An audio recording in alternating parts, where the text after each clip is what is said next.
नमस्कार साथियों, एक बार फिर आप सभी का स्वागत है एड्यूटेनमेंट शो पर, जहां आज हम एक बार फिर आपके लिए हाजिर हैं शिक्षा जगत के प्रमुख समाचारों के साथ। आज दिनांक है 14 अगस्त 2020 और आज के जो हमारे प्रमुख मुद्दे हैं जिन पे हम चर्चा करेंगे 69,000 शिक्षक भर्ती, आगामी शिक्षा भर्ती,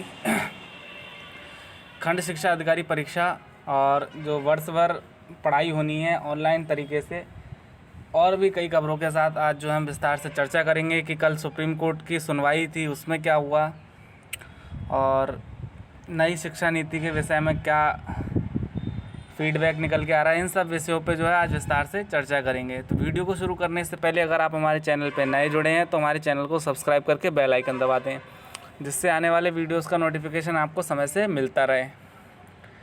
तो चलिए फिर वीडियो को शुरू करते हैं। पहली जो खबर आ रही है 69,000 से संबंधित, ये माननीय बेसिक शिक्षा राज्य मंत्री माननीय सतीश चंद्र द्विवेदी जी का बयान जो कल आया है, जब तक 69,000 भर्ती पूरी नहीं हो जाती तब तक कोई नई शिक्षा भर्ती नहीं आएगी। हिंदुस्तान ई संवाद चर्चा में माननीय बेसिक शिक्षा मंत्री जी भर्तियों को लेकर दो बात कहीं। पहली बात, जब तक 69,000 शिक्षक भर्ती पूर्ण नहीं होगी तब तक कोई नई भर्ती प्राथमिक में नहीं आएगी। माननीय सर्वोच्च न्यायालय के आदेश के बाद भर्ती प्रक्रिया आगे बढ़ाई जाएगी। और दूसरी, अशासकीय जूनियर हाई स्कूल में लगभग 4,500 पदों में भर्ती होगी, जिसको नए आयोग को भेजा जाएगा। नया शिक्षा सेवा चयन आयोग ही इस भर्ती को करवाएगा। तो देखिए, इन्होंने दो बहुत बड़ी बातें कही कि जब तक 69,000 भर्ती मामला जो है कोर्ट में लंबित है, ऑर्डर आके जब तक प्रक्रिया पूरी नहीं हो जाती तब तक कोई भी नई प्रक्रिया को ज्ञापित नहीं किया जाएगा। और जो 4,000 जूनियर की वैकेंसी आने की बात कही गई थी, उसको भी नए आयोग के माध्यम से, जो उच्च शिक्षा चयन सेवा आयोग है, उसके द्वारा कराया जाएगा। तो वो भी जल्दी कराई जाएगी, लेकिन अभी उसको एकदम से अनाउंस नहीं किया जाएगा, उसमें थोड़ा सा भी समय लग रहा है आयोग के गठित होने में। तो उसके बाद ही ये जो भर्ती हैं आपको देखने को मिलेंगी। एक और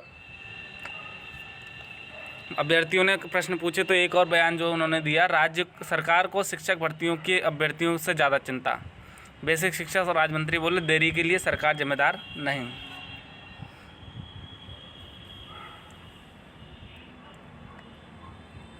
69,000 शिक्षकों की भर्ती का मामला सुप्रीम कोर्ट में लंबित है। वहां से निर्णय आ जाने के बाद ही बचे हुए पदों पर नई भर्ती संभव हो सकेगी। शिक्षकों की समय से भर्ती हो, इसके लिए कर अभ्यर्थियों से ज़्यादा चिंता सरकार को है। इसमें देरी के लिए सिर्फ सरकार ही जिम्मेदार नहीं। ये बातें प्रदेश के बेसिक शिक्षा राज्य मंत्री स्वतंत्र प्रभार डॉक्टर सतीश द्विवेदी ने कहीं। वह गुरुवार को हिंदुस्तान गोरखपुर की ओर से कोरोना काल में कैसे पढ़े बच्चे विषय पर आयोजित ई संवाद में पाठकों के सवालों का जवाब दे रहे थे। उन्होंने कहा, जब तक भर्ती को लेकर तय मानक पर निर्णय नहीं आ जाता तब तक हम नई भर्ती कैसे कर सकते हैं। उन्होंने कहा कि वह अभ्यर्थियों की हर तकलीफ और सवालों से वाकिफ़ है। प्रदेश में योगी सरकार के 3 साल के कार्यकाल के दौरान बेसिक स्कूलों में 50,000 से ज़्यादा शिक्षकों की भर्ती की गई है। यदि यही 69,000 भर्ती हो गई होती तो शायद कोई स्कूल ऐसा न बचता जो शिक्षक विहीन होता।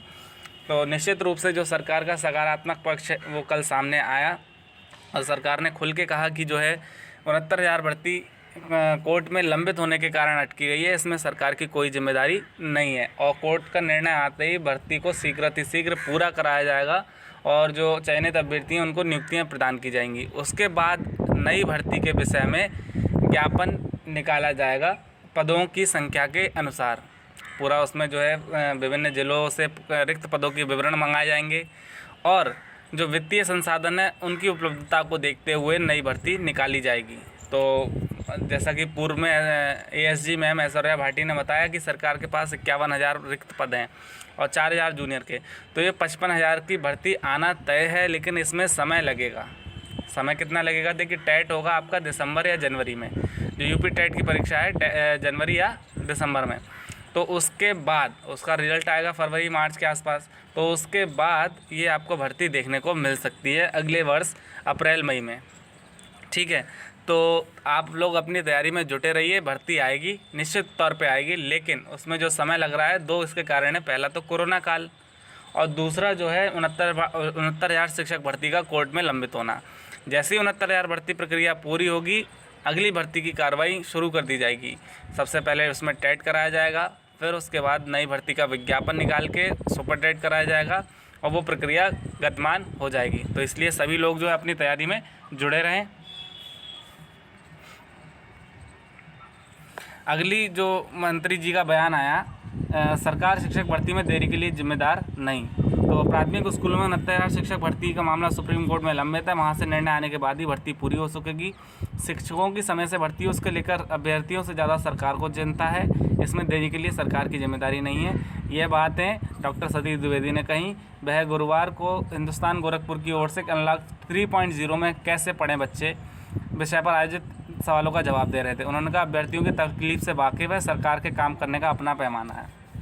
तो बिल्कुल निश्चित रूप से सरकार जो है अभ्यर्थियों के हितों को ध्यान में रखकर काम कर रही है और आशा करते हैं जल्द से जल्द सुप्रीम कोर्ट से फैसला आए और सरकार जो है उसी द्रुत गति से भर्ती को पूरा करे। और बढ़ते हैं अगली खबर की तरफ।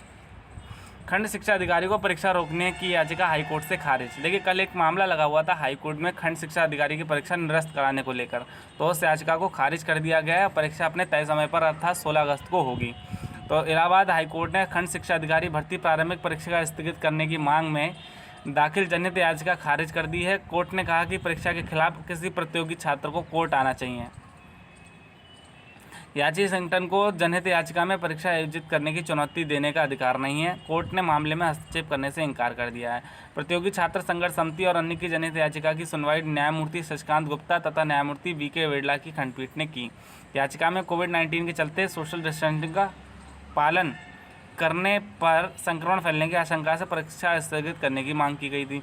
16 अगस्त को प्रदेश के 22 जिलों में उत्तर प्रदेश लोक सेवा आयोग प्रतियोगी परीक्षा आयोजित कराने जा रहा है, जिसमें 5,15,000 अभ्यर्थियों को हिस्सा लेने की संभावना है। अब देखिए, इसी की जो है आज सुप्रीम कोर्ट में सुनवाई होनी है। तो सुप्रीम कोर्ट में छात्रों ने PIL दाखिल की थी और PIL पर 14 अगस्त को सुनवाई संभावित है। न्यायमूर्ति नागेश्वर राव, हेमंत गुप्ता और न्यायमूर्ति रविंद्र भट्ट की बेंच में मामले की सुनवाई प्रस्तावित है। छात्रों की तरफ से अधिवक्ता कौसर रजा फरीदी पक्ष रखेंगे। तो देखिए, ये जो भर्ती है, भर्ती कराने के लिए सरकार पूरी तरीके से प्रतिबद्ध है।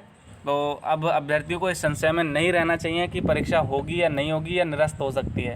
देखिए, सरकार ने अपनी पूरी तैयारियां कर ली हैं परीक्षा कराने के लिए, तो अभ्यर्थियों को भी अपनी पूरी तैयारी कर लेनी चाहिए और सभी जितनी भी सावधानियां हैं वो बरतते हुए परीक्षा देने जाएं और सभी के लिए शुभकामनाएं।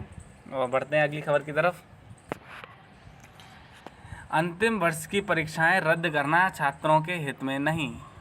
देखिए, एक बड़ी खबर निकल के आ रही है। UGC जो विश्वविद्यालय अनुदान आयोग है, उन्होंने कहा है कि जो अंतिम वर्ष की परीक्षाएं हैं उनको रद्द करना छात्र हित में नहीं। बिल्कुल निश्चित रूप से अगर प्रथम वर्ष और द्वितीय वर्ष की परीक्षाएं ना कराई जाएं तो इतना ज़्यादा हित प्रभावित नहीं होगा छात्रों का। लेकिन अगर अंतिम वर्ष के छात्रों को बिना परीक्षा के प्रमोट करना या फिर परीक्षा ना कराना, उनके हितों का क्या होगा, हितों का नुकसान होगा, उनके हित प्रभावित होंगे। तो इसके लिए क्या कहा है, विश्वविद्यालय अनुदान आयोग ने सुप्रीम कोर्ट में कहा कि अंतिम वर्ष की परीक्षा छात्र के शैक्षणिक जीवन में बहुत महत्वपूर्ण होती हैं। इन परीक्षाओं को रद्द करना किसी सूरत में छात्रों के हित में नहीं है। महाराष्ट्र और दिल्ली सरकार के हलफनामे के जवाब में आयोग ने कोर्ट में कहा, राज्य सरकारें अंतिम वर्ष की परीक्षाएं रद्द नहीं कर सकती। आयोग ने कहा, अंतिम वर्ष की परीक्षाएं आयोजित करने के लिए 6 जुलाई को जारी किए गए दिशा निर्देश विशेषज्ञों की सिफारिश पर आधारित हैं। इन्हें विचार विमर्श के बाद पूरी तैयार किया गया है। ऐसे में यह दावा करना पूरी तरह गलत है कि इन सभी दिशा निर्देशों के आधार पर परीक्षा आयोजित करना संभव नहीं है। तो देखिए, UGC ने अपने गाइडलाइन जारी कर दी है अंतिम वर्ष के छात्रों के परीक्षा के लिए। उन पूरे सेफ्टी प्रिकॉशंस का पालन कराते हुए अंतिम वर्ष के छात्रों की परीक्षा कराई जाएगी। अब कैसे भी कराई जाए, लेकिन ये परीक्षा जो है छात्रों के लिए बहुत ही ज़्यादा महत्वपूर्ण है, तो इसको रद्द करना जो है तर्कसंगत या न्याय संगत नहीं होगा।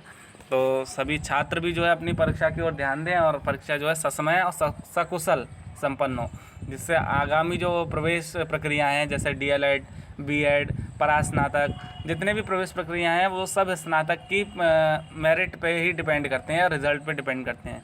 तो जब तक ये परीक्षा नहीं होंगी, आपका आगे आने वाला सत्र जो है लेट होता रहेगा। तो इसलिए इन परीक्षाओं को समय से पूरा कराएं। अगला है, यूपी बोर्ड में साल भर होंगी ऑनलाइन पढ़ाई। देखिए, यूपी बोर्ड में पूरा उन्होंने गाइडलाइन जारी कर दी है कि साल भर जो है ऑनलाइन पढ़ाई होगी, अगर कोरोना इसी तरीके से चलता रहा तो। अगर कोरोना में कुछ कमी दिखेगी तो ऑफलाइन पढ़ाई, ऑफलाइन परीक्षाएं कराने का प्रस्ताव या विचार कर सकते हैं। परीक्षाएं मार्च अप्रैल में होंगी और अकादमिक कैलेंडर उन्होंने जारी कर दिया है। तो उत्तर प्रदेश माध्यमिक शिक्षा परिषद यूपी बोर्ड कोरोना संक्रमण के कारण इस बार हाई स्कूल व इंटरमीडिएट परीक्षा मार्च अप्रैल में कराएगा। 18 अगस्त से अप्रैल में ऑनलाइन कक्षाएं शुरू हो जाएंगी, जो साल भर चलेंगी। हर महीने के आखिर में ऑनलाइन परीक्षाएं भी होंगी। बोर्ड सचिव दिव्यकांत शुक्ल की ओर से बृहस्पतिवार को जारी अकादमिक कैलेंडर के अनुसार अगले वर्ष 31 जनवरी 2021 तक शिक्षकों को पढ़ाई पूरी करने का लक्ष्य दिया गया है। प्रयोगात्मक परीक्षाएं फरवरी 2021 के पहले एवं दूसरे सप्ताह में कराने की तैयारी है, जबकि प्री बोर्ड परीक्षाएं फरवरी 2021 में तीसरे और चौथे सप्ताह में कराने की बात कही गई है।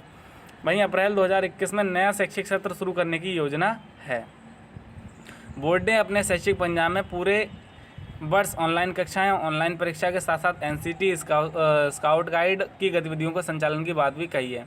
बोर्ड की ओर से मंडल के सभी संयुक्त शिक्षा निदेशकों, मंडलीय शिक्षा निदेशकों और जिला विद्यालय निरीक्षकों को शैक्षिक पंचांग भेज दिया गया है। वहीं कोरोना संक्रमण को लेकर अगर प्रदेश में स्थितियां सुधरती हैं तो ऑफलाइन पढ़ाई और परीक्षा भी आयोजित की जा सकती हैं। तो बिल्कुल ये बोर्ड का जो है बहुत अच्छा कदम है उन्होंने, कि छात्रों की पढ़ाई प्रभावित ना हो और उनका वर्ष जो है ख़राब ना हो। तो इसके लिए उन्होंने ऑनलाइन पढ़ाई का जो एक अकादमिक कैलेंडर पर बना दिया है, सभी को भेज दिया गया है कि उसी के हिसाब से पढ़ाई चले। और 31 जनवरी 2021 तक का लक्ष्य दिया गया है पाठ्यक्रम पूरा कराने को।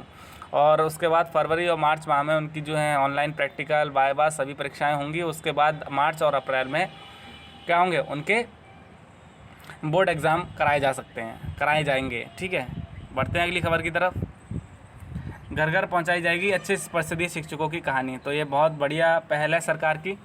रोचक तरीके से पढ़ाने व समझाने वाले शिक्षक बनेंगे रोल मॉडल। इनकी सफलता की कहानी को विभाग स्तर से कराया जा रहा प्रकाशित।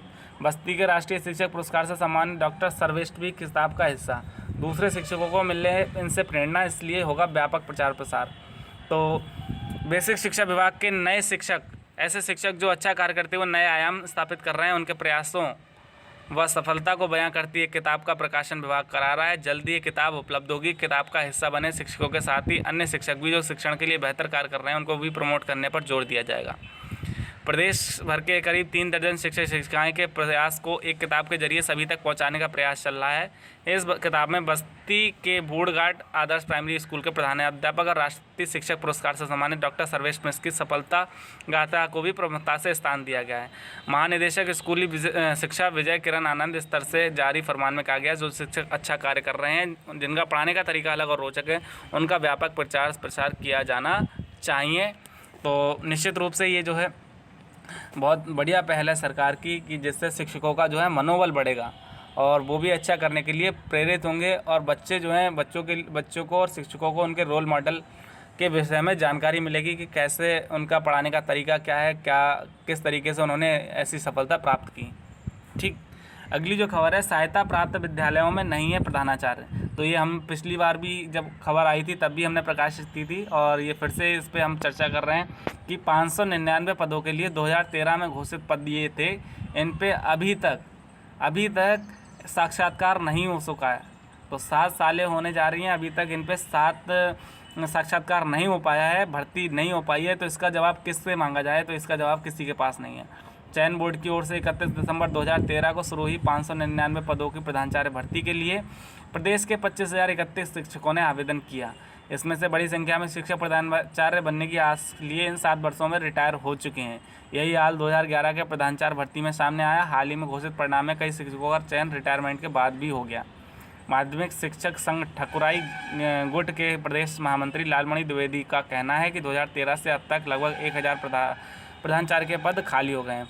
तो बिल्कुल सरकार को इस भर्ती पे ध्यान देना चाहिए कि भाई जो 2013 से भर्ती लंबित है उसको भी जल्द से जल्द पूरा कराया। जो अभ्यर्थी इसकी आस में बैठे हैं उनको मिले जवाब कि भाई उनका चयन होगा या नहीं होगा। नहीं होगा तो वो अपनी अन्य की तैयारी करें। अब जो लोग रिटायरमेंट के करीब आ गए हैं वो भी इसी आस में लगाए बैठे हैं कि हमारा प्रधानाचार्य के पद पर चयन होगा। तो सरकार जो है इस पर ध्यान दे। वीडियो हमारी यहाँ पे समाप्त होती है। आशा करते हैं आपको वीडियो अच्छा लगेगा। अगर आपको हमारा वीडियो अच्छा लगे तो ज़्यादा से ज़्यादा लाइक करें, शेयर करें, और आपका कोई प्रश्न है तो आप कमेंट सेक्शन में पूछ सकते हैं। अगर आप हमारे चैनल पे नए हैं तो हमारे चैनल को ज़्यादा से ज़्यादा सब्सक्राइब करें। और एक बात, अगर आप लोग यूपी टेट या सी टेट की तैयारी कर रहे हैं 2020 के लिए, तो हमारे चैनल से ज़्यादा जुड़ जाएँ और ज़्यादा से ज़्यादा लोगों को जोड़ें, जिससे हम आपके लिए बढ़िया से बढ़िया वीडियो ला सकें और आपकी अच्छे से तैयारी करा सकें। ठीक है, तो चैनल को ज़्यादा से ज़्यादा सब्सक्राइब कीजिए। Thank you for watching our video. Thank you very much.